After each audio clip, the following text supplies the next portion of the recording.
Mmh, mmh, mmh, mmh. Salut, papa ado. C'est ton fils. Papa, il vient ce matin car il y a plein de choses à dire. Je mets cette photo-là de ce monsieur avec ses enfants. Je vais lire un peu.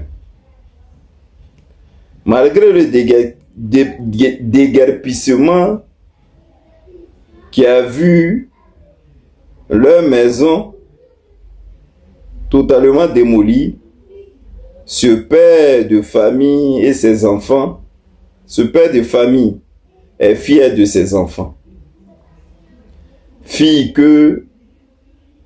Est fier de ses filles qui ont décroché leur BPC. Vous voyez l'image, non? Ces filles, ils ont décroché leur BPC. Dans ce chaos, nous avons tous perdu nos biens, nos souvenirs et même tous nos papiers difficiles, nos pièces d'identité et nos convocations. Tout est resté sous les gravats. Pourtant, aujourd'hui, le mardi 16 juin, le miracle de la volonté a frappé. Et les filles et mes nièces ont réalisé l'impossible. Elles ont décroché leur BPC. Parce qu'elles n'avaient plus les papiers. Elles ont dû donc attendre la toute fin passée. Les dernières braver le stress et expliquer l'inexplicable pour pouvoir récupérer leur élevé. Elles ont combattu jusqu'à la dernière seconde. Leurs mères n'ont plus de toit. Mais leurs mères tiennent aujourd'hui la victoire. Leurs mères tiennent aujourd'hui la victoire. C'est-à-dire, vous avez vu même pour aller récupérer leurs trucs là. Comme il n'y avait pas de pièce d'identité, ils allaient faire comment? Donc ils étaient obligés de batailler et tout ça.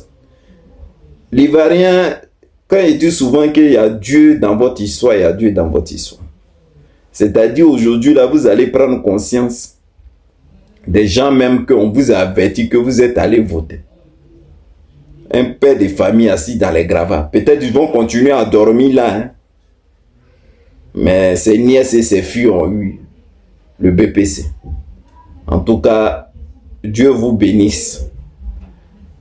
On peut souvent se moquer de vous, mais bon, arrivé un moment, il faudrait que ça s'arrête parce que ce n'est plus rigolo. Même l'être humain même fait l'erreur dans la vie et après, il passe à autre chose. Je vais continuer encore. Vous voyez cette image-là? C'est bien vrai qu'on a rigolé. Mais après cette image-là, si vraiment vous, les gens du RDF, vous continuez encore à supporter ces partis-là, c'est que vous-même, il y a un truc qui ne va pas chez vous. Vous devez avoir un vrai problème.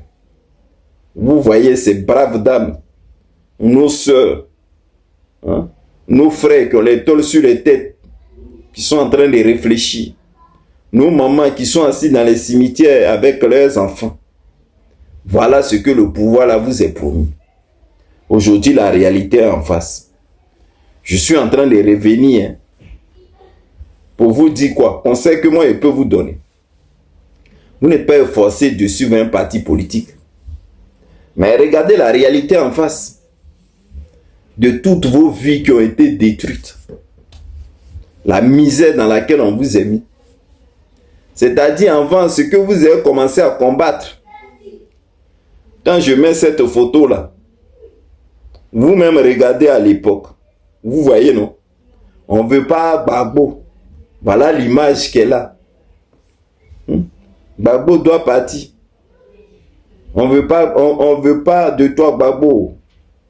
Il faut que tu partes. On est en train de pleurer. Voilà ce que vous avez dit. Vous avez vu, c'est les vases, les anciennes images.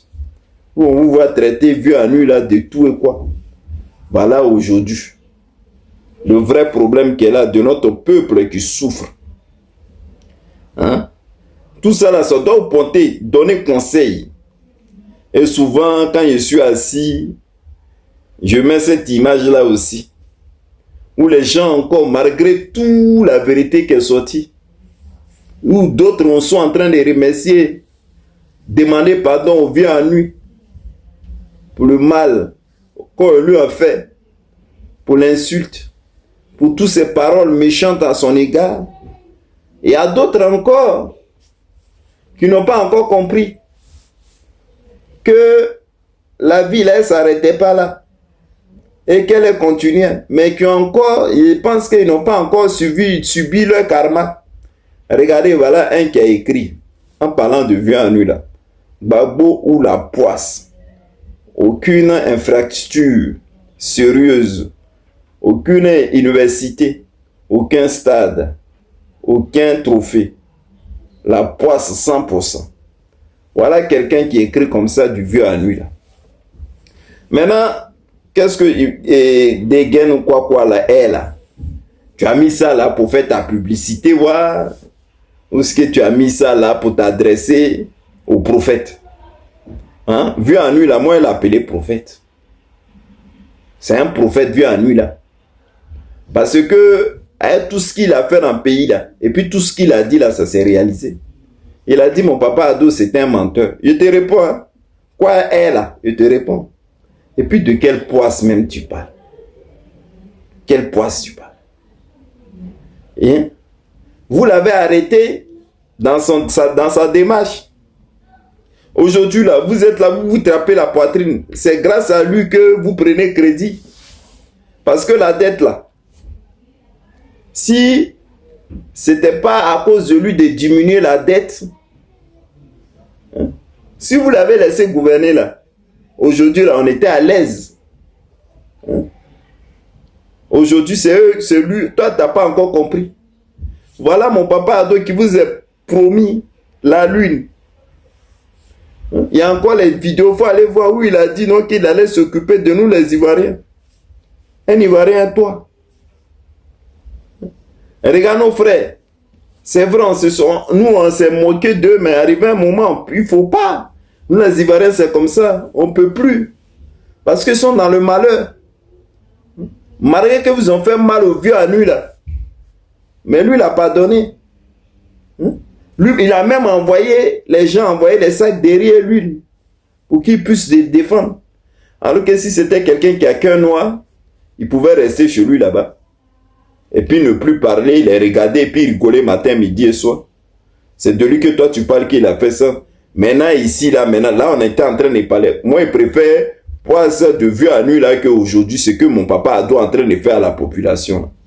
Les gens sont dehors. Les gars m'ont passé le BPC, leur bac. D'autres m'ont perdu le livre de chimie. Il y a plein de preuves là. Quand on voit tout. Et toi, tu te permets, tu te lèves comme ça et puis tu viens parler de lui. Jean Cyle comme un musulman. Le vieux à nuit là, c'est quelqu'un qui a cœur. Maman a dit, merci. C'est-à-dire, moi ce qui me plaît chez toi là, c'est que quand il y a buzz comme ça là, tu n'es pas là-dedans. Moi ce qui me plaît. C'est quand moi il te regarde, mais c'est que ouais, t'es la femme de mon papa à nuit là. C'est vrai. Ça là même là, t'es un secret de ça. C'est-à-dire, ils ont cassé. Si vieux à nuit là était sorti, il allait voir défiler des politiciens là-dessus. On a dit on va calmer le feu d'abord. On va envoyer les gens s'ils peuvent encore les aider. Hein? Vieux à nuit là n'était pas obligé de vous aider. Hein? Parce que lui il a plein de charges. Les gens que vous avez attrapés, vous avez jetés en prison là, gratuitement, 1600 là. Il a ça à s'en occuper. Il se bat pour avoir des avocats. Il crée les mouvements pour qu'on puisse cotiser, pour qu'on puisse les aider. Vous-même, vous êtes au pouvoir là. Vous mettez vos propres frères en prison à cause de la politique. Ils sont sortis parce qu'ils ont dit qu'ils ne sont pas d'accord. Et puis à nuit là, ils sortent. Et puis, malgré ça, hein, où il est en train de se battre pour ceux qui sont de l'autre côté, mais se bat aussi pour cette population, donc, qu'il a pitié. Et puis toi, tu as sorti, tu dis là, il porte poisse. Est-ce que toi-même, tu es normal quand tu dis ça? Maman Nandi Bamba, Nandi Gbagbo, l'épouse de l'ancien président Laurent Gbagbo a rendu une visite aux sinistrés de Koumassi Campement dans la soirée du samedi 13 juin, quelques jours après la démolition des habitations qui ont plongé plein de familles dans la précarité. En tout cas, maman, merci. Merci. Malgré qu'ils ont fait du mal à ton mari, mais c'est ça, la marque déposée du président Laurent Gbagbo. C'est-à-dire lui-même là, ce que vous lui avez fait là, lui il a déjà oublié ça. Tout ce qu'il veut là, c'est votre bien-être. Et vous avez déjà parlé, vous avez déjà averti, mais vous ne l'avez pas compris. Mais c'est dommage, c'est la vie. Bon, papa Ado, je te fais un gros bisou. Bonne journée. Bye.